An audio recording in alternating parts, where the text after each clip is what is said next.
Hi, podcast listeners. We'll be back soon with Predicting Chaos's D&D campaign, Reintarnation, but today we have a special bonus episode highlighting one of our players who plays the human sorcerer, Belle, in our current campaign. It's actually me, Bella. I'm the player we're getting to know in today's episode, which makes this intro a little bit awkward, but that's fine. I joined our hosts, Sundae, who records our sessions, and Tyler, our DM, to chat all things D&D over on our Twitch channel, and today we're bringing that conversation here for you. I hope you enjoy. Hello. Hi, y'all. Welcome to After the Episode. I'm Sundae. Should I go? You're Tyler. Tyler. Go. You're Tyler. There you go. You're Tyler. I'm pretty. And we have a really special guest with us today, Bella. And Bella is playing a character in our campaign and is here to talk to us about that character and about playing D&D. So, hi, Bella. Introduce yourself. True. Hi, I'm Bella. I use she, they pronouns. And in Reintarnation, our current D&D campaign on this channel, I play the character Belle, who is a human sorcerer. Is that the word? Sorceress? No. Sorcerer? What do you Sorcerer, yeah. Sorcerer. Yeah, okay, cool. There's so many words in all IPs that represent a person who does magic that sometimes I forget what's what. Right. Anyways, They're I'm all a human wizards. sorcerer named Belle, and my name is Bella, and my username is not Bella. So, Because you're not Bella. yeah, and that's me. I love TTRPGs in general. I've been playing D&D for a couple of years now, largely on stream. I do a lot of charity streaming off, not on this channel, and yeah, I don't know. Is that it? Is that good? Did we nail it? Bella is a incredible streamer and does a lot of really, really awesome charity work and super great co-working too. I really love your co-working streams. Oh my god, stop. Yeah, Keep Bella going. is a really, really, really incredible creator. And I've actually been playing D&D with Bella for a while, which is really cool. Was that your first experience with D&D when we played way back in the day?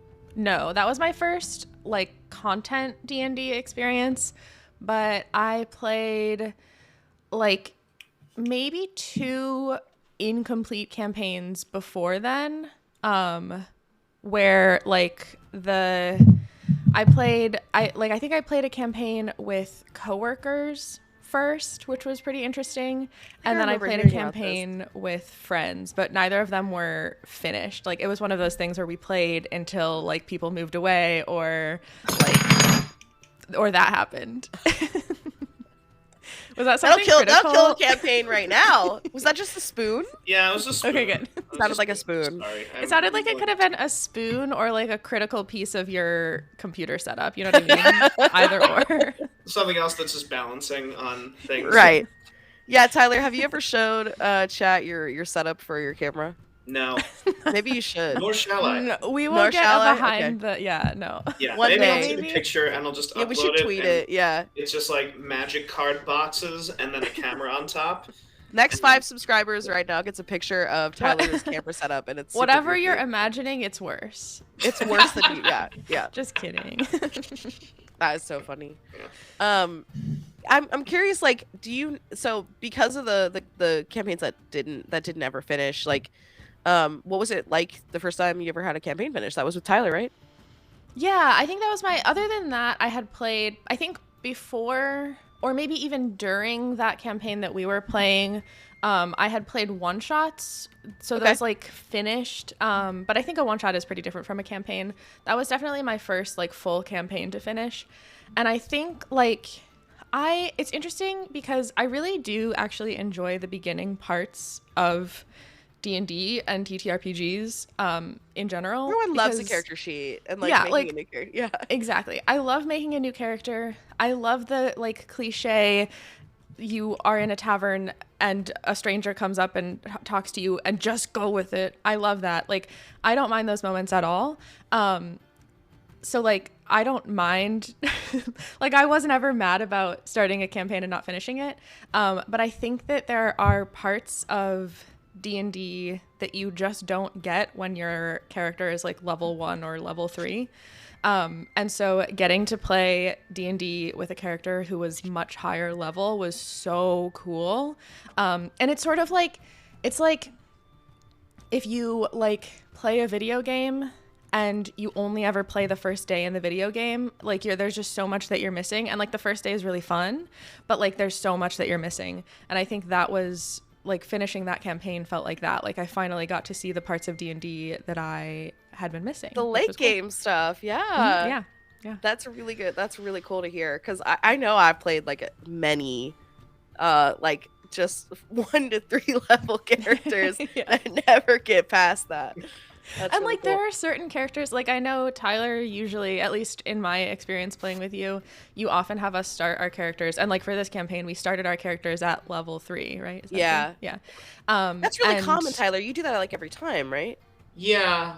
Well, I think that the first 2 levels are just like, let's just get this bullshit out of the way, and then like level 3 is when you're like, okay, what do you want to specialize in? Right. For most classes, but yeah, like some classes don't even, like there's like stuff you can't even do anything until you're level 3, Right. which Right. like I don't know. And I think also like even like from a narrative standpoint, I think like I imagine often that like if you're level 1, like you can't do anything yet, like you've never done anything, and that's fine, but that's like I think it makes it's so hard to create a backstory that's like, I am a person who wants to be this. Right. Like, I don't know. Yeah, absolutely. Especially for like, so there's a lot of characters, there's a lot of backstories. Something that DMs need to be aware of for some players is that a player will come to you with a backstory that's like, my character is like the head of this mercenary company and like has all of this other shit, and you know, like killed a dragon and saved a kingdom, and you're like, you are level 2. Yep. You know, and like, you know, I'd be like, that didn't happen yet. That's gonna happen. All you've done is taken out the trash for your mom. Like, Basically, relax. Yeah. So a lot of the time you need to be wary of that when you're like getting player backstories. But yeah. Is that something that you faced, Bella? Like, because you've played quite a bit of RGB of D&D. No, you nailed it. Now, yeah. So I would say you're an experienced player. So like, is that something that you deal with when starting a new character, starting from scratch? Yeah, 100%. Well, I think it depends. Like, there are definitely like with the character that I created and I'm playing in the campaign that we're playing right now, there was a lot that I imagined for her as like not having happened yet that I would like to happen, or like as options for things that could happen. But like part of the character that I wanted to create is someone who is like pretty naive and like hasn't seen a lot yet. And that was like part of the vision that I had going into this character. So I don't think there was anything that I was like, yeah, she's this and this and this, and we had to kind of like scale it back. But I have definitely experienced that like desire for like, I really want to be able to do this, but hopefully that'll come. So I don't know. That's like, what I was gonna say. It definitely you get to do some of that in game, right? Yes. Like, yeah. And I think that like, I feel like that's honestly not even personally, that's not a bad way to create a character. Like I sometimes create my characters like moving backwards, where I will consider an endpoint that I would love to eventually be at, or like not an endpoint, but like I'll consider like I would love a character that can eventually do this, that can like learn this, whatever, and then I'll move backwards from there. Because like when you're creating a level 1 or a level 3 character, like there's a lot that you can't do yet, there's a lot that you don't know yet, and like for me, I really like the storytelling of D&D, and so I want to be thinking of like, what's the story that I will hopefully tell. So I think it's nice to think like, I want to be able to do this, this, this, and this, and then have to sort of like pull yourself back and say, okay, now let's create a character that is like 10 steps before that. Honestly, this feels very similar to you in real life. You'll be like, I have these goals, I have these things that I want to achieve and want to reach. It's like, okay, like to make those a reality, let's go back and work on like how we're gonna get there, which I think is a really cool trait about you. Like, yeah, that's really cool. Thank you. Yeah. Tyler, I feel like I've dominated. Do you have a question for Bella that you've been wanting to ask? Sure, yeah.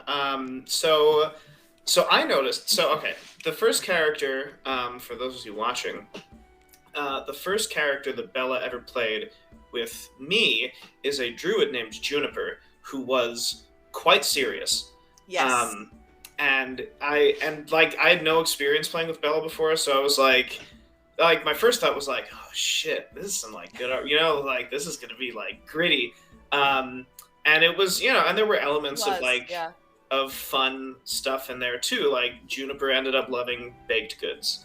I mean, great. you can't take the goofy out of Bella the person. Sure, yeah. Even if Bella the person is playing a very serious character. Yeah. But there were some excellent RP moments where like, like a mentor that had betrayed her and like, was working, like there was just like a lot of really cool stuff. And it's so interesting because every other character that Bella has ever made that I have DM'd for has been a goofy goober. And like yeah, it's been great. Like she made like, and the funny thing is, Juniper, like very, very noticeably, the serious character was the only character that wasn't named Bella or Belle. Oh my god, that's so true. Yeah. Like every other character. So I've done a bunch of one shots with Bella where she played Big Bella, Hot Bella, Portabella. And, I wanted to ask you about Portabella. There was something else as well, like Strong Bella or something like that, I think. Yeah, there was. I think it was Strong Bella or something like that. Mm-hmm. And so, like, and then Belle. And we're like, okay. Right. And it was funny because, like, when we were making her character together, she was like, I don't think I want to be named Bella for this one. And I was like, oh, okay, what did you have in mind? She was like Belle? Do you think? Yeah. And I was like, let's okay, yeah. Let's do something, let's really go through that. Which, okay, incidentally, I think Belle works so well for this. Like, Belle was a name that I chose incredibly intentionally. Partly, not that you asked, but I'll tell you. Partly, it is a nod to... Partly, it is a nod to a partial, like a minor inspiration to this character, which is Elle Woods. Oh my god, Belle is based off of Elle Woods? I would say not entirely. I think I took inspiration from Elle Woods in that I wanted a character that was like unapologetically feminine and girly but like absolutely not willing to be seen as incapable. Totally. And so I think like Belle is totally Elle Woods. This is amazing. But I think there's also a lot, like there's a lot that I diverge from. There's a lot of things that I diverge from. So it's not like, I didn't want to create a character that was just Elle Woods, but 100% like showing up with your hair done and in blonde and in all pink and then being like, I'm going to get this shit done. That's the vibe that I wanted to bring. Yeah. Like it's hard.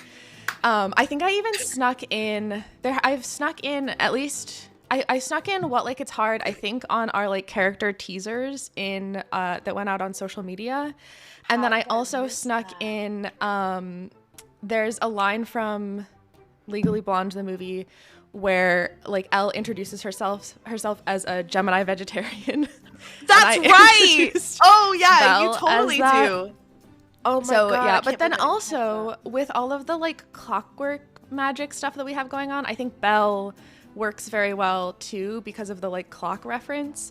So it kind of like all had these like pieces that kind of fit into place. Like I like that it is similar to my name, and then these like, but yeah, that's why we. This stuff happened intentionally. Like, did you make all of these choices very intentionally, or did some of this like kind of happen naturally? Okay, so like the clock 100%. Reference and everything was intentional. Well, it was sort of like, I mean, I guess we pieced things together. Like I think I came with a character who I wanted to be like, a little naive, but very feminine, very like, positive and go-getter. And then we kind of built the character around that. And then with like, I think Tyler probably suggested the like clockwork magic stuff because I've never played a sorcerer. This is my first time, and I think there's a lot of stuff that like there's a lot of stuff to learn, and a lot of like choices to make that I was like, what the hell is this? And that was one of them. Did not know what that was. But I think like that. Sorry, my cat's moved. When that like the like pieces kind of like fell into place and it all kind of made sense. So it was intentional in that I like saw these things and was like, yes, this is what I want. But there was also a lot of like Tyler helped a lot.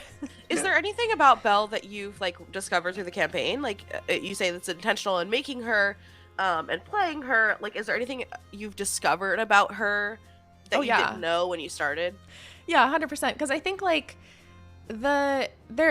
when you create a character, excuse me, in D&D or in any TTRPG or probably like anything, you have control over them up until you put them into the world, and then they start seeing experiences and they have to adapt. And like there's so much that you just can't plan for. And when like I think you would have to know everything that your character is going to run into or encounter to be able to plan for all aspects of their personality, and that's just like not how it works at all. And like even things like fun facts, if you haven't planned a fun fact and you are forced to create something in the moment, are like an opportunity to add to and develop your character in a way that you might not have expected. But I think like one of the big things is like I knew Belle was going to be like kind of naive, but even though she was naive, I wanted her to be really confident and like really sure of herself, which she is. And I think like I didn't really anticipate her having like a sore spot for having been like people not taking her seriously, which sort like of you didn't like know it was like would kind of trigger her a little bit. I sort of a little bit anticipated that maybe it would come up in this campaign because of some of the direction that I knew from the beginning we would go. But I didn't expect, I don't know, like some of the reactions that I think Belle has had to people like in the party, even doing things that she like perceives as sort of like not, like not having confidence in her. I think she's just like having a reaction that is maybe not specifically what I envisioned at the start, which is interesting to see.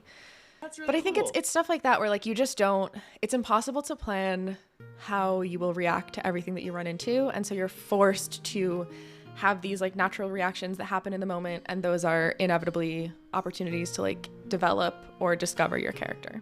Have you ever had a reaction in the moment playing a character that you regretted? Like you reacted to something that maybe was like too personal, or and it was like, this is Bella, this isn't my character, or like have you ever made like a choice as a character that you're like, in hindsight I don't think that character would have done that, but here we are? Like, has that ever happened, or is it? Yes, but so what's about to happen? I'm scared. This is gonna be a self call out. So like, okay. Tyler, you were talking earlier about how like Juniper was a very serious character, and ever since then I've played goofy characters. I have a weakness, and it is that I have to play a goofy character. I have to have some sort of like comedic shtick, and I think that it keeps me entertained and engaged, and if I don't have that, I am prone to becoming bored, which is kind of a bummer. I love the idea of playing a fully serious character, but I don't think it's in the cards for me. And people with ADHD have to play goofy characters, okay? This is just a part of life. I have to keep myself engaged. That's I don't so know. funny. I relate to that quite a bit, especially like when you're doing it on stream too, which can be like hard to have that balance between honestly, serious and funny. Weirdly, I am way better at paying attention on stream than I am off stream because of the accountability. Right. A regret that I have had is I've been playing in a campaign with some friends actually that's like completely offline just for fun. It's a time loop, and basically our DM has been torturing us the whole entire time because it's a time loop. It just seems to be how it works. And there have been moments where I have been not engaged enough and I'm playing a character who's a little bit more serious. Oops. And there have been moments where I have just done totally out of pocket goofy shit that I'm like, that's probably not my character. Right, that's not, and so my character started very serious, and through the course of this like time loop experience has become really goofy. And like there are moments where I'm like, shit, that wasn't quite in character, but it's also just kind of fun to see like, what does literally looping through these same few days over and over and over again, what does that do to someone?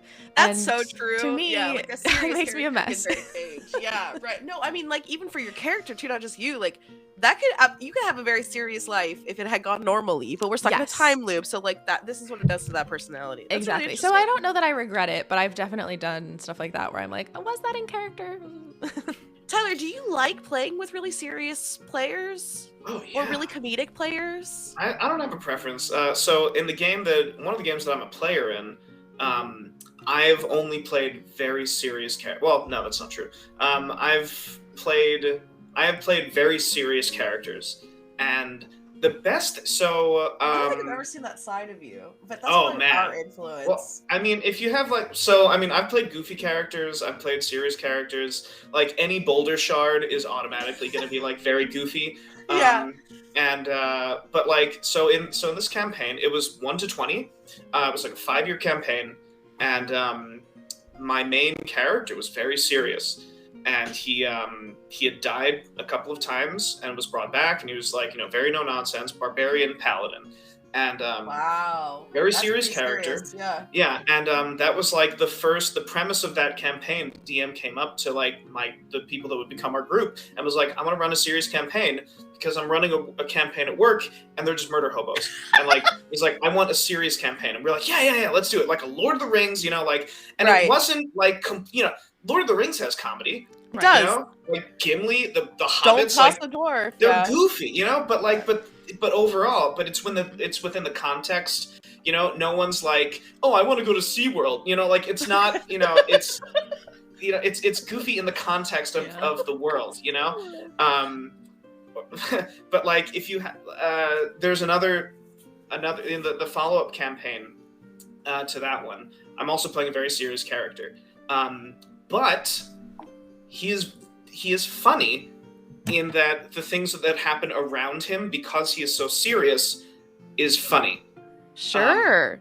It's what I call the Drax the Destroyer from Guardians of the Galaxy. He's totally. a very serious character, but he is also fucking hilarious. Right. Because even if the people around him are serious, the situations, you can play a very serious character and and still be very funny. But if you commit to this is what my character would do, and it's very serious, but this guy, he was used to fighting in hell, and all of his meat, he was still alive whenever he would eat it. And so the first session, he gets this plate of mutton, and I was like, he's just stabbing it over and over and over and over and over again. Oh, because he needs to kill it. Yeah, and the player's like, what are you doing? He's like, what do you mean? And and so very serious. That's hilarious. Yeah. But shit like that is something that you can do. You can still be a goofy goober, but you can be serious at the same time. So but also I like, characters like Belle. It's just like. I think that Belle is very much Belle. that character right now. Belle is I mean, it's the opposite, right? Belle is a little bit of, I mean, not goofy, but Belle is not your typical serious character, but they take themselves very seriously. Yes. Even the pink color is purposeful, and it's a part of you. It's not oh, haha, I'm gonna wear pink today. It's no, I'm putting on my uniform. You are playing the epitome of that character where you're it's the timing, it's the environment, it's the people around me. It's not, because I said something witty. Which I think is A+ shit for storytelling. I mean, because it's all about the timing and the environment and the people around you. And when you're playing D&D, it is all the environment, the people around you. You know what I mean? Yeah. Because I think that's also something I've seen in the past. Not with Tyler. Tyler's an incredible DM. But I've played other campaigns without Tyler, without this group, which never again. And they played very serious characters who were also very main character energy. They didn't give space to the rest of the campaign, or they didn't give space to even the DM. It was very much about them. Yeah. Right. Yeah. That's really interesting. Yeah. I think go ahead. A really good example of serious character in funny situations is Hex in our. Oh my god. Campaign. Yes. There was something that happened, I think, the episode that we just released. Yep. Where it's one of the funniest fucking things that I've seen in this campaign was when Yes. Belle is should we, we're saying that we're in, should we be cautious or something? And Hex is you should only be cautious when you're in. And then everyone, it was just right. and then Sebastian kind of looks up and yes, we should be cautious. So good. It's so good, but he was completely serious, and I was like, it was amazing. Which I feel like there's a difference between, like, I think every character in the campaign that we're currently playing is serious in that they are so committed to their character. Totally. Which, like, I don't think, like, I don't think that commitment to the character is like make or break for D&D. I think it makes for really good D&D content in particular, and I think it makes it way more immersive. But like I've also played D&D games where like we're one shots really where we're like sort of characters, but we're kind of just like feeling out whatever class we're playing, and that's fun too. Like sometimes it's fun to be like, I don't give a shit, but I have a big sword. You know what I mean? Like, it's all I've seen fun. a lot of one shots that like mimic like you and your friends around a table playing a board game. Yes.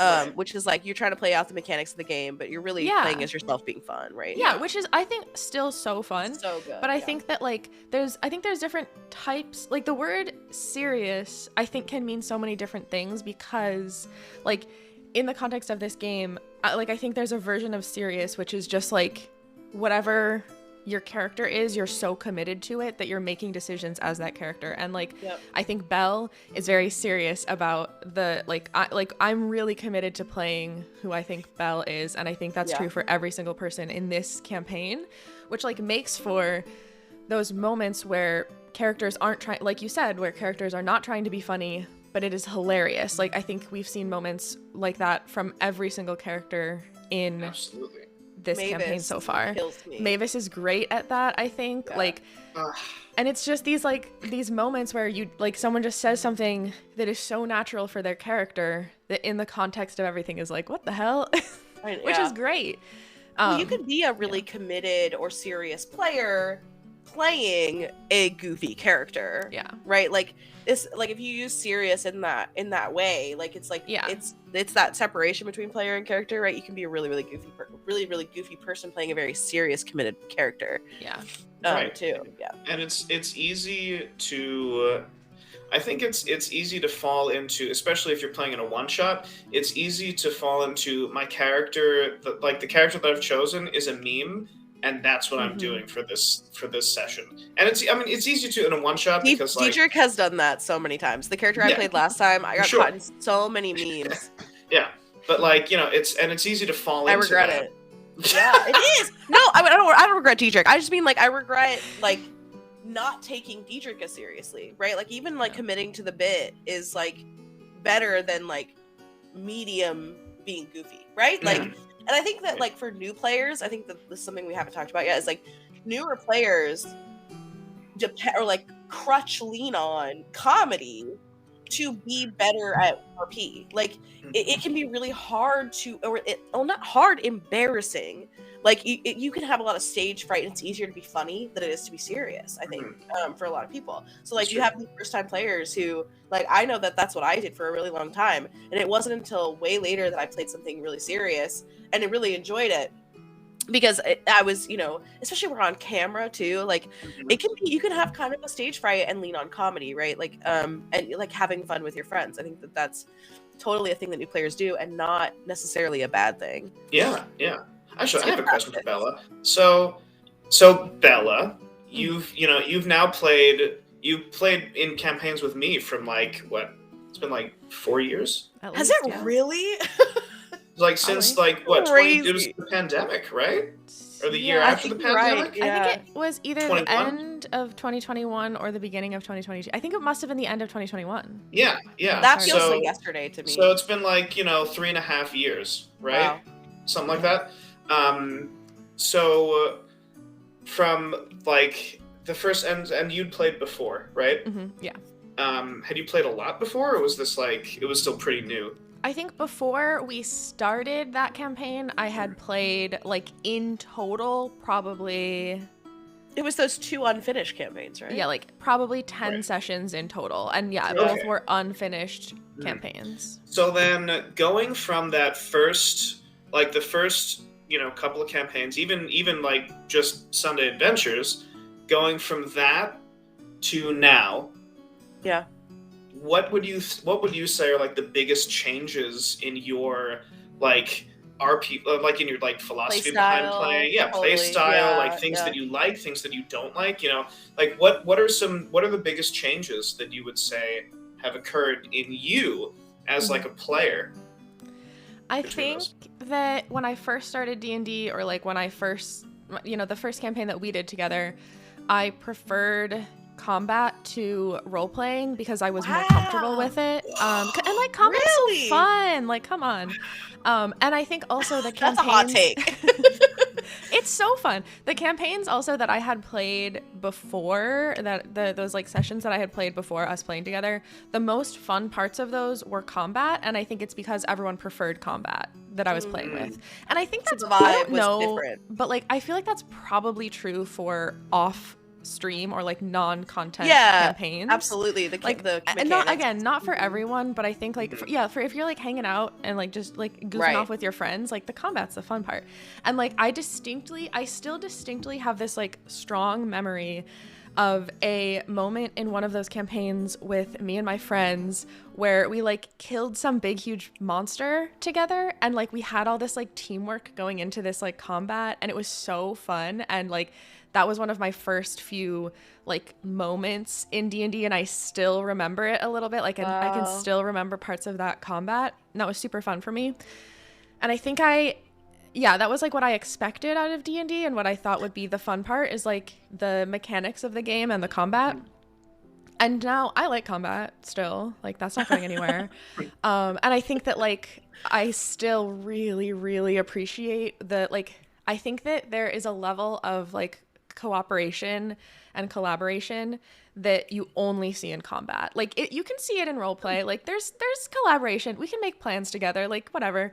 But there's something so magical about seeing all of like everyone in your campaign like kick ass together. Like that's really special to me. Anyways, I love that. But I think role playing has significantly surpassed combat as my favorite part of D&D. I think I like it a lot more, and I think I'm even more comfortable. Like I think when I started D&D, I would have said that I was more comfortable with combat than roleplay because it's like intimidating, and now I think like the parts that are intimidating to me are combat. Like I feel way less comfortable in combat than I do role playing, which is interesting. I also think I've gotten quite a bit better at making characters. Why? I think in combat,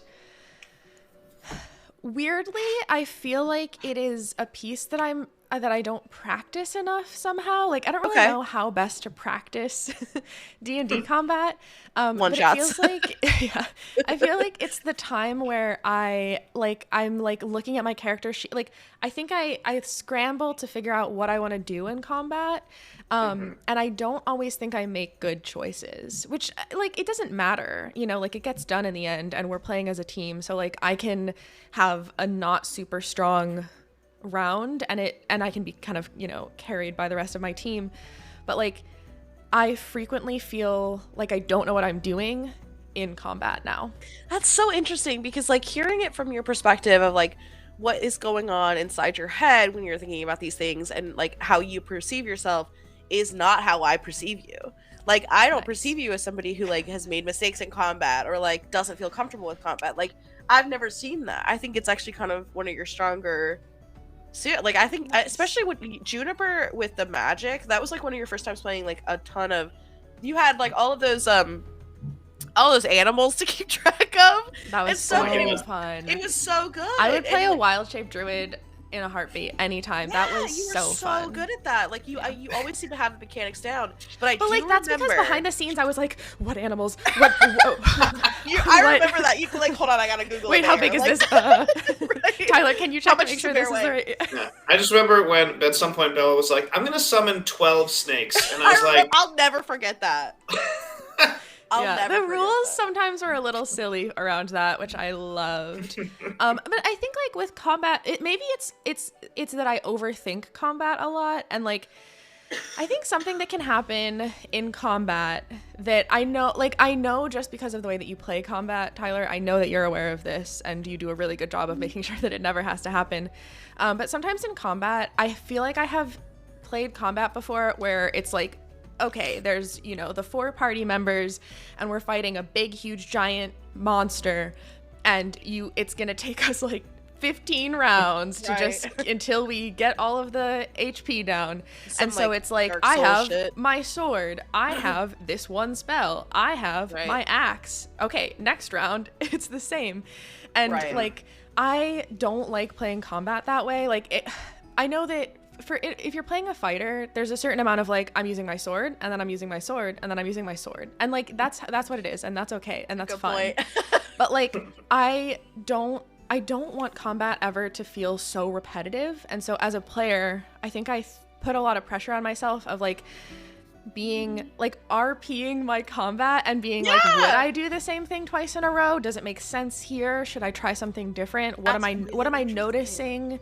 Because like another thing in combat is like sometimes you get so tunnel visioned on like, it's me and it's the baddie, but it's also like, who else is around here? What are my like friends? I almost said coworkers. What are my coworkers? That's really interesting. I think that pays off. Like, I think I think because you're thinking in my brain, it's like scrambling. I think it pays off. I think that's why I think you're such a good at mechanics and fighting. I do remember though, and we didn't say this at the top of the episode, and we should have. Bella is also a co-founder of Predicting Chaos. Oh, like, yeah, that's true. Bella is like editing the episodes. Bella is Predicting Chaos. 100%. I'm gonna edit this later. Hey, future. Right. So future Bella. I remember when we were discussing starting this, one of the things you said to me, because I remember this, was I want to act more. I see myself when I watch Juniper back, of myself actually acting, and I think that's really cool, and I want to explore that. I don't know if those were your exact words, but I remember you being like, wow, like I'm actually like, it's acting. Did you guys know that? Right. And I was like, look, what was happening? And it was awesome. So yeah, I mean, it said, you say that you favor the mechanics and stuff, but like, you know, what about the RP? And you know, it's interesting. So there's a couple things that I have to say about that. Go ahead, Tyler. So go off. okay, so a big mistake that a lot of new DMs will make, or like DMs that are inexperienced with how to make combat interesting, is they'll be like, okay, 4 people against 1 big meat sack of hit points. That is not interesting. It's not interesting to watch. It is not interesting to play. It's not interesting to pilot as a DM. The most important thing is there's a guy named Matt Colville who he talks about action-oriented monsters, and it's basically using minions as lair actions, using like, you know, different abilities like on other people's turns, you know, different, like changing the flow of combat makes it interesting. Throwing shit around makes it interesting. But just having like, okay, you know, he's at 500 hit points, you got to bring it down to 0. Not very interesting. Yeah, because it becomes that repetitive, like everyone's doing the same thing in a circle. Yeah, I just wrote it down on my sticky note of questions to ask you about the most recent episode we recorded, so that you can talk more about it, because that sounds really interesting and I want to hear more about it. Yeah. So things like that. And as far as like fighters, like basically for characters that don't have a variety of mechanical things to use, I encourage players, like I know that like Sebastian's played with me forever, so like, you know, having like a fighter like do and like echo stuff, and that's a different kind of fighter than what like just like a barbarian, for example, just being like, I have an axe and I hit you with my axe. Right. I will encourage players that use pretty straightforward tactics to be like, you can flavor this however you want. You know, if you want to say like, I break off a chair leg and I like stab the enemy with that, I'll say, okay, roll me an attack roll with your standard weapon, and we'll just, you know, like if you want to reflavor something, or like if someone's like, I want to swing on the if like, you know, the rogue is like, I want to swing on the chandelier and drop dagger first, I'd be like, great, sneak attack, you know, like, and it's better than going like, I run up to him with my dagger, right? You know? And so, I just noticed that you do that. I don't think I realized how special, because you're very one of the only DMs I've ever had, and I didn't realize how special that was, I think, until now. That you have like the dynamic combat peeps, like you have like a bunch of enemies, or like not even just a bunch, like our finale, like you had like objects that had magical things. Like it was like puzzle to get to the big bad, right? Yeah, That's really interesting. Yeah, and so having that, like, if you have a big bad, for example, Chare, if you have a big bad that is a little boy, and doesn't have a lot of hit points, Sure. You put him He's behind... no dragon. Yeah, he's not a dragon, he's not an ogre, he's just a little guy, but, you put him behind walls and you make the players have to deal with these things, and that way they have goals, they have accomplishments, they have victories that happen within the combat. If you give the players smaller victories that then add up to a larger victory, it really makes a difference, and it makes combat fly by really quickly, even if it's like 10 rounds of combat. Right. Because you give them goals to achieve within the combat, and then they're like, okay, we did this. Okay, now we've got to do this, And by the next thing you know, it's been 10 rounds. That's some therapy shit, by the way. Like, that's what they tell you.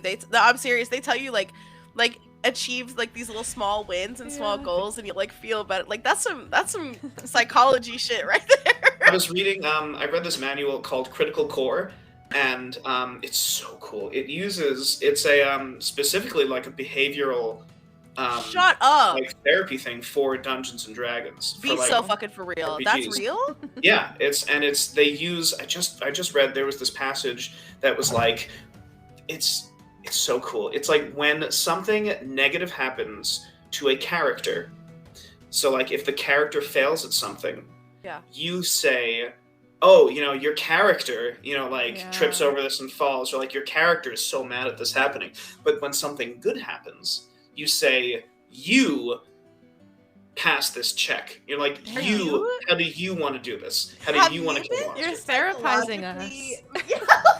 That's something that You're healing me. It's interesting because something else that they said, and now I'm going to use the shit out of that, but like something else that they said in like the beginning, they're like, okay, when you do a session, you should do like check-ins and check-outs. Yeah. And I was like, oh shit, like, you mean like fun facts and bond changes? What you already do, exactly. Yeah, and I was like, yeah. So, yeah. It's so helpful. I know, like, I think we've already talked about this with other folks, or like in general, I know we've talked about this, but like the fun facts and the bond changes are so helpful because like we are acting, like we're acting, and like you're stepping into another character, and I feel like you have to do some sort of acknowledgement of like, okay, now I am Belle. Okay, now I'm back to being Bella, because otherwise, like, I don't know, it's an emotional experience. Like, absolutely, I don't know. Absolutely. It's easy to get stuck in a character too. Like, has that ever happened to you, Belle? Have you ever been like so emotionally attached to a character and had a difficult time pulling away? I feel like it's not so much. I don't necessarily have a difficult time pulling away, but I think that like a thing that has happened to me many times, it's happened to me in this campaign, is that if something emotional happens to my character, it happens to me because I'm like live, or not live, but like on camera, you're the processing it. Like I am the emotion behind the emotion that I'm portraying. Yeah, totally. And like, I don't know if this makes me a good or bad actor, but I don't know how to express emotions without feeling those emotions. And so is it literally called character acting? I think, or like when you're like, I don't know, when you stay in character. I think that's what it's called. There's the Stanislavski method, and it's so the method, so it's called like there's method acting, and that's like in order to achieve an emotion here, I go back and find out when I experienced that emotion, and then I bring that out. Yeah. And then there's like, and I stay in that emotion for the duration. And that's why some people are like, don't talk to me when we're like not filming, because I'm going to be in that emotional state, and I'm like, and I will lash out and try and fight you, or like whatever it is, So my character is a dickhead, so I'm a dickhead right now. That's that's method acting. And it's like, I think I don't agree with it, but like, that's one way. Sure. But I mean, if it gets the tears out, I guess. Yeah. Wait, what? So, what was a moment in this campaign that you? I know. I want to ask that too. Oh my god! I don't even remember specifically, but it was there was like a moment. There was one episode where there were like 3 like tiny little moments where people were just like, no one said anything, but it was the vibe was like not taking Belle seriously kind of deal. Oh, I remember. Like, I think in order to, I was like, oh shit, how does Belle react to this? And so I was like, okay, I guess we're gonna find out. Let me fucking let me feel this Lock in. live Yeah, on camera. right. And so it was like me going through, which like I think having people around you who love you and appreciate you and genuinely think that you're good, but still see you do something and sometimes think like, "Ugh, come on, like you're never gonna make it. It's never gonna work for you. Like Right. you need to be different. You need to be different in order to accomplish this." That's a really relatable feel. Like I didn't have to dig deep Yes. to find that one. Yes. And so I think like I Amen. don't remember which episode it was, but I know there was like a couple of moments like I think Hex said something to Belle. Yeah, I remember And I that. think that was the Yeah. thing that kind of kicked it off, which like I think is a great opportunity. But I remember ending that session and like, you know, turning my camera off, turning my light off and being like, oh damn. So can you talk to that? Like what's the healing process of that? Because I think that it was really important that, because you guys talked about it later.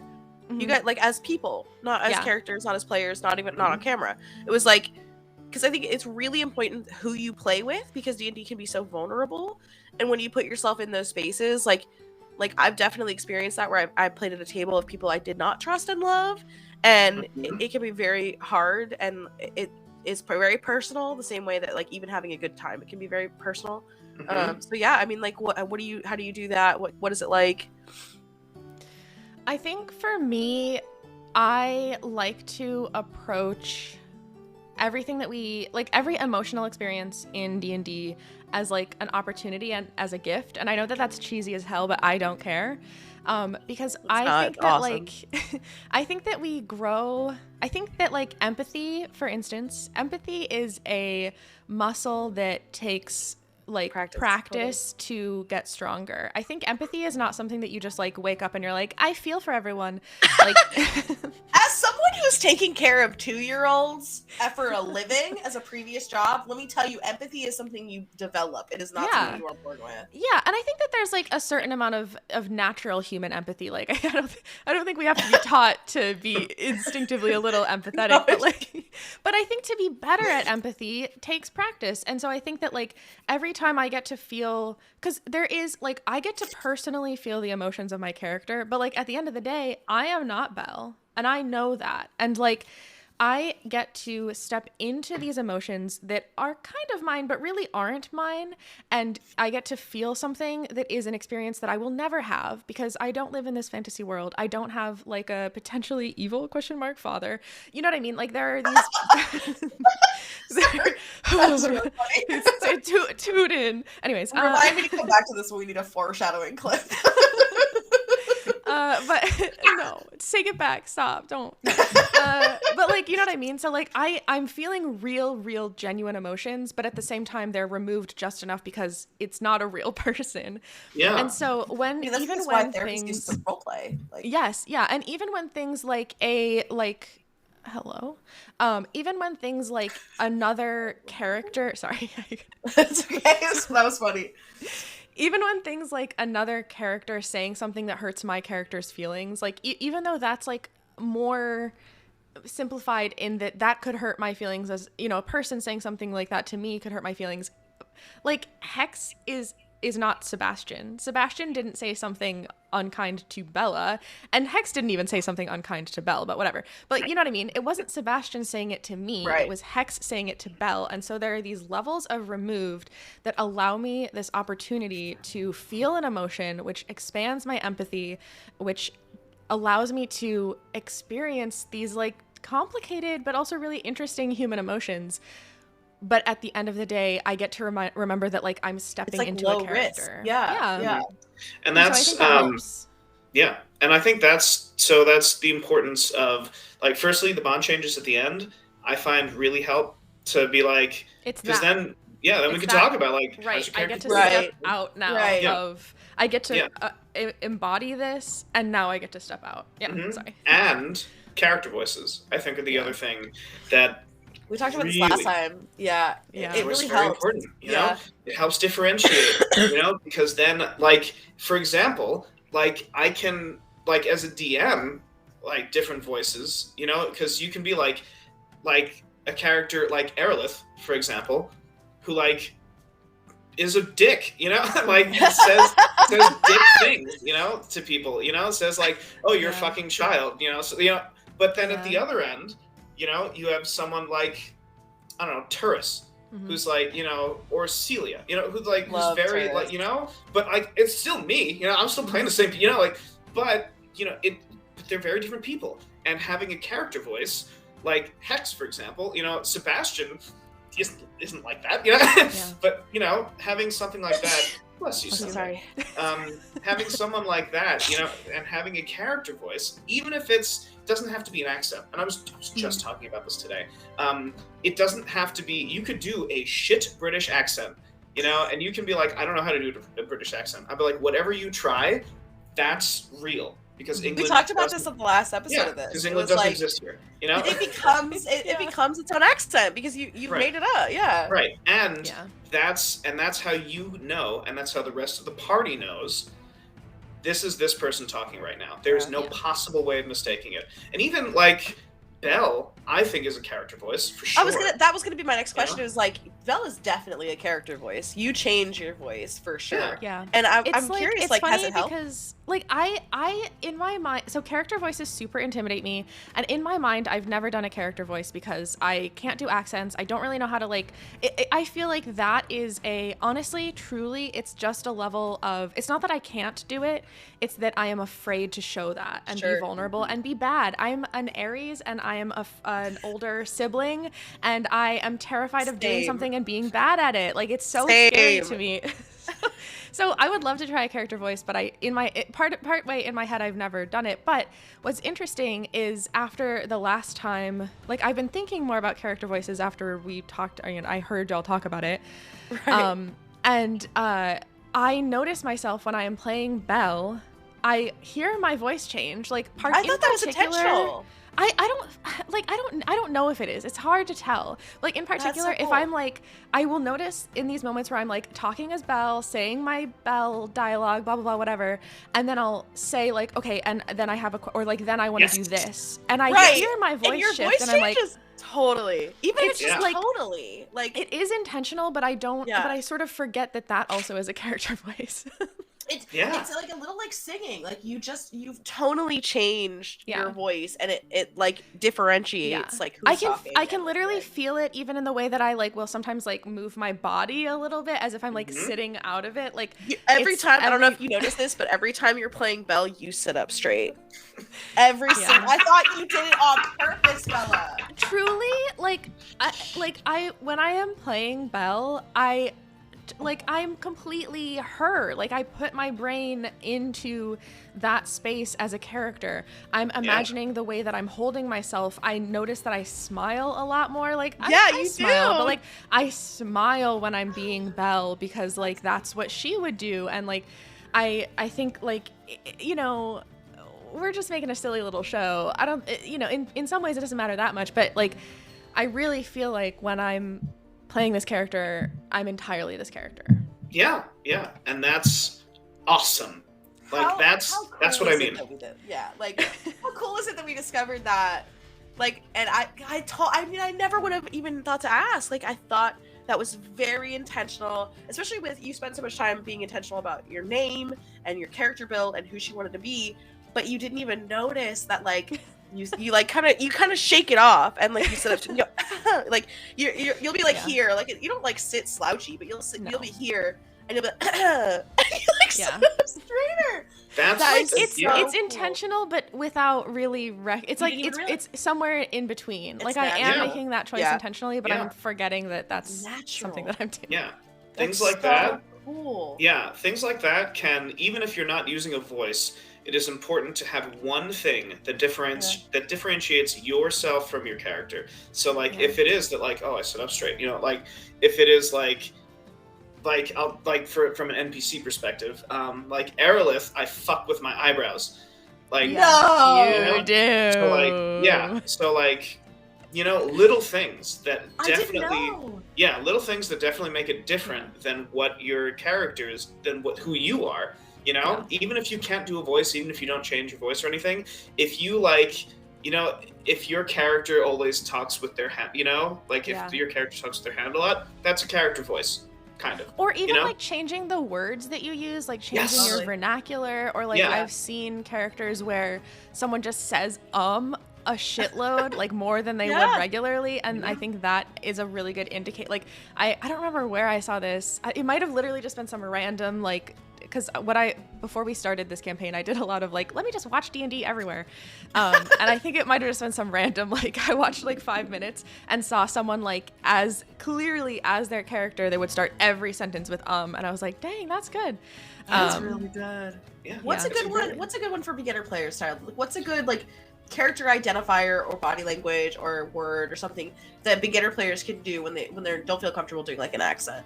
I would recommend they pick a celebrity or somebody that they know and just do that. You know, could be any celebrity. Could be a well-known celebrity. Could be somebody that you saw once while watching Supernatural. Like, it doesn't matter. It could be anybody. You know, or like pick a relative, pick a friend, pick any mannerism, anything that you see somebody do that you do not do, and just do that. Add it to your character. And and just like focus, that is the one thing that your character does. Maybe not someone who's also a player in the party. Because then, don't pick you know, Pick wisely, but yeah. If we're talking about like psychological like therapy through D&D and you're playing as someone else on the table, good Right, lord. yeah. So like, don't do that, but like pick somebody that does something, like a teacher or like a mentor or like a coworker, like someone that has nothing to do with this campaign, and do something that they do. And then that's like, if you're not comfortable doing a character voice, doing an accent, like doing an impersonation of something, just do that one thing and make sure that thumbs up at the end of every sentence. Yeah, like, I mean, maybe, or if something like that, and have that be what your character does. And believe it or not, as the campaign moves forward, that action will affect the rest of the things that you say and do in the campaign. If you, for example, if your character thumbs up a lot, can you, like, if you're a fighter, or like, I fire my bow, or like, I draw my bow back and then I release it, that's iconic, that's something that, Totally. And then that could affect your speech pattern, maybe your character's a little more positive than normal. Right. It could be anything. It could be That anything. is such a cool idea. And that's something then for fucking sure that'll differentiate between when you're in character and when you're not in character. Even if you're in conflict with another player character, you can be like, what you did, not this. It was more like this, I like that Tyler's already come up with an entire arc for this random somebody take this character, adopt. Right. This is an adoptable Here you go. character. It's open. Grab it while it's good, because otherwise Tyler's gonna put it in the next campaign as an NPC. Yeah, So you this better is do what's good. Tribe and Victor right here. This is it. I just love that we gave you so little and you did so much with it already. Oh my god. It's very DM core. Yeah. It's important to think of these things if you want to be a player. Yeah, we anything. watched it in action. Actually, I have done a character voice once. Tell us. That I felt was more of a character voice. And it was like Bella? a really short campaign that I played with friends completely offline. And I literally just stole, respectfully, another, like, I stole a character voice from someone on Critical Role. I was like, dang, I like that. I'm going to do that. Which It's one? great. Fern, who has like a very breathy voice. I was like, oh, I love I can just do that. And it was very fun. And I think that did make me more confident in this idea of like having a different kind of presence as a character. It's not something I wouldn't do that. I think it was a pretty recognizable voice, so I would never I wouldn't grab that and put it in something like this. But like I think that's a really good piece of advice, to just sort of like take something else and experiment with it, because like, especially if you're doing a D&D campaign that's like, I mean, we're creating something, so I think that we really owe it to the product that we're making to like To be unique. be unique. Just because I don't think it's fun or fair to just copy things. Copy. I mean, the thing is, like, that voice. Like, I say no as I voice make has an ever Elle been- Woods character. Well, no, but that's okay. Inspired by. Because Yeah. like no Yes. character or decision is original. Yes. That's completely. so true. Completely. That's You so know? true. Like if you Yeah. want to play Christopher Walken in We did a this last time. campaign, Yeah. fucking do it. Do That's it. gonna be amazing. You know, make Because sure it's that it gonna makes turn sense. out to be But, totally you know. unique and in But its moments. especially if you're doing something that's never going to see the light of day because you're playing Right. with friends and you're not on camera, Yeah. try Be Britney try Spears. anything. Who cares? Yeah. Yeah. If you want to be a character as Britney Spears, you know, if you want to be a bard, you know, just like That's it's just like actually accurate, maybe you know, my like that's dream fine. role.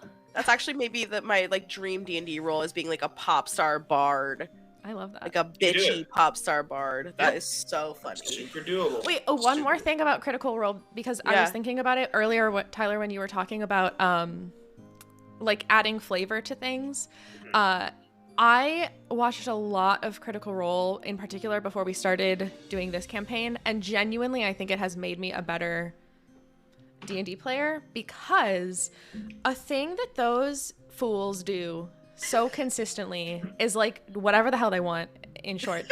But basically Yeah. something yeah. that I have learned to do, I think, from watching Critical Role is like I think those players, and they've been playing for a long time, so I take this with they're pros, but They have very good chemistry. they will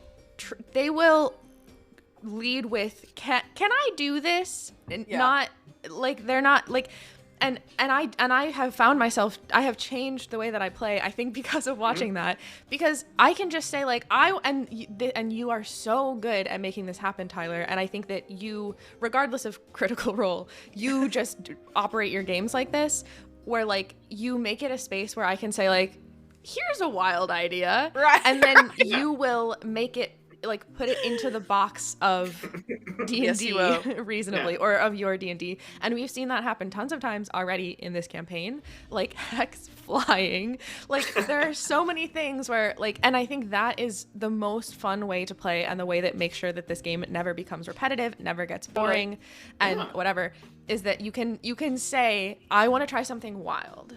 And then Yeah. you, Tyler, get to be like, okay. I don't let me think make Tyler's this ever make said sense. no either. Like, No. like he'll be like, It's always like, be like, well, oh, here's how.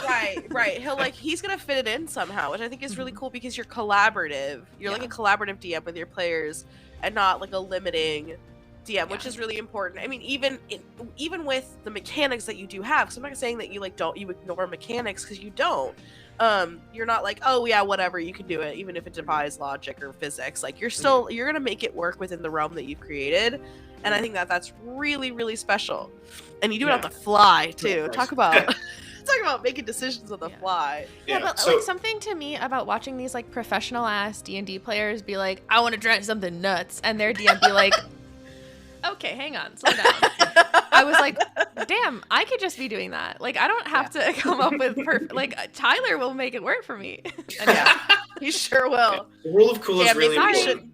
Yes, yeah, the rule of cool. I Rule of love cool is that. very important. That's something that say what it is. Say what that is. rule of cool. It's exactly that. It's like, hey, I want to do something weird, and you know the DM then That's says, cool enough. yeah, well the DM's like, okay, well what do you want to do? So for example, Hex, you know, says like, Yeah. I want to try and like Literally kick fly. Mavis across the chasm. And I'm like, okay, so like I have an idea of how this could work, you know. It's like, let's project and switch, you know, and like that's the rule of cool. It's like, I want to do something weird that isn't in the rules, and then the DM's like, I make the rules, so like, you know, so if you want to do it, we'll make it fit. We'll just make it cooler, you know, like Yeah. That's so you know, badass. we'll think outside of the box, and that's Y'all, very get you a important. Tyler. Get you a Tyler. The best DM. That is so special, Tyler. I don't think you know. I mean, maybe let's not make his head too big, but like, I don't think you know like how special that is. Like, I can't tell you how many times somebody has been who doesn't do that. Like, he doesn't have the rule of cool. Well, You know, it's they have the probably rule of hard also. the book. You know, It's probably a challenge. You need It to, is! you But need like, to, like you like, said, you get to make the rules. yeah, like you just need to be like, all right, what looks cool, you know, like I don't know, the reason I think if you have more empathy and more like you know, like collaboration with your players, it wouldn't be that hard. yeah, and like, or like also be a man-child, like that's, you know, like just that's, you know, Two options here. I'm still a child, so you know, like I'm a child in a 34-year-old body, and that's like, that's like, oh, well, what if we did this? That'd be pretty cool, like we are literally in the sandbox playing pretend with Tyler, and he's having a great time. I said that to Sage, I think, before we started recording last episode, where Really? Sage said something like, oh, something like, like someone like, said, oh, you're like, like it's time to not do like childish things, and I was like, we're playing make believe right now. Right. Oh, that's right. I remember that. Yeah. Sage was talking about like leaning into some interests that some people perceive as more childlike. Yes. And like, hell yeah. I was like, we're about to play make literally believe playing pretend with math rocks. Like that's Yeah. So I don't know. That's be a child. You watching this, be a child. Yeah. Also, like it's your campaign. Like, there's no one coming around and being like, "Are you cheating at D&D?" Right. No one cares. Right. Nobody cares. It's all about what the players want. And if the players want to, like, teleport across a chasm, if you can make it happen without breaking the game, do it. Like, that's important. It's important. Anything is possible. Yeah. That's what Brendan Lee Mulligan, who is like my fucking, he's amazing. That's his philosophy. Is like, he has this amazing clip where he's talking to Matt Mercer and Abria, and the two, and he's like the players are water going down a hill, and the character wants a straight shot down the hill, but the players want like the furthest way around. So you still like have them going down the hill, but you put all this shit in the way, so they have to go around. And then the players then get that experience of having like a full complete story, while the character still wants to get from point A to point B as fast as possible. And like that's the important thing about making a campaign and pleasing your players while also pleasing the characters. Sure, yeah. So that's, I didn't think about that angle. Like you have a lot of people to please. He says it more eloquently than I just did because that he's was brilliant. beautiful. I was locked the fucking listening. Like, so that was that's great. like, No, that so makes it's sense, So yeah. All right. Well, we are over time. If you guys, Tyler, do you have any last questions? I would take your time answering Bella, but do you have any like final words or final questions for Bella, our wonderful Belle?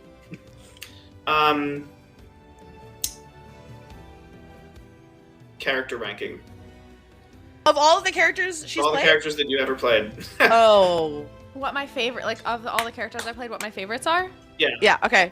How many have there been? There's no like 6 at least. Okay. I'll do the ones that I recall. Okay.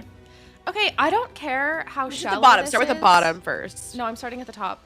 Okay. Because I'm gonna run out of them. I'm gonna run out and not remember what I have. I see. Okay. I don't care how shallow this is. I literally don't care. My favorite character to play was Hot Bella. Fuck yeah. It was so fun. I wasn't there. Tell me about that. Okay. I don't even like. God, Hot Does Bella. it speak for itself? Like, I mean, Hot Bella like fucked a mom, and like Sebastian's character's mom, and like was so fucking cool, and like it was just such a fun and like totally silly character, and it was also just really fun to play a character that was like hot, knew she was hot, didn't really give a shit about anything except for being hot. Like that was just so fun. Like that was just such a fun character to be. It was so silly. She was a wild magic sorcerer, right? Yes. Yeah. Which was also like so from like character, like stepping into a character, it was just fun to be that like emotion. But then I think from like in actual play, it was just like kind of chaotic and silly and fun. Like that was a really fun time, and I didn't have nearly enough time with her.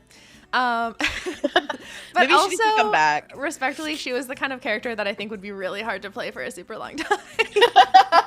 Probably, yeah. What's the emotional impact of playing Hot Bella for like a year? Right. I feel like at a certain point I would have to be like, oh god, I have to create a level of depth to this character. Otherwise, like how many times can I fuck a mom? Anyways, Let's find out, Bella. Let's find out. Anyways. Incredible. Amazing. amazing. Because I'm willing to find out how many times. I want to Anyways. know. I would watch. Let's go. I think that was number one, but just like it was just fun and silly, and I think that was also one of the first few characters that I played that was like so. I was just like, let's fucking do something silly. Let's just do silly. Yeah. Which I really liked. I think after that, and this might be a recency bias, but after that is Belle, because like I'm having so much fun with this character, and I think like it's I think maybe Belle has the most thought out backstory of a character that I've played. And like, if I'm being totally honest, it's still not nearly like I would love to get better at backstories. I think there are still a lot of gaps in Belle's backstory, and I'm okay with that. Like, we don't need to have every single answer. But it's like a step in a direction that I really want to go, which is to write like better backstories. And I am really enjoying that. I just really like Belle, and I really like magic characters, so right after that would be Portabella, who was another really silly character, who I just think was so One of my cool favorites. and really, really funny, and just like loved mushrooms. Was she literally a mushroom, or was she? She was a Circle of the Spores druid. Okay, And, so you could transform into a mushroom. No, she basically, the Circle of Spores druids have just like an aura of spores around them all the time.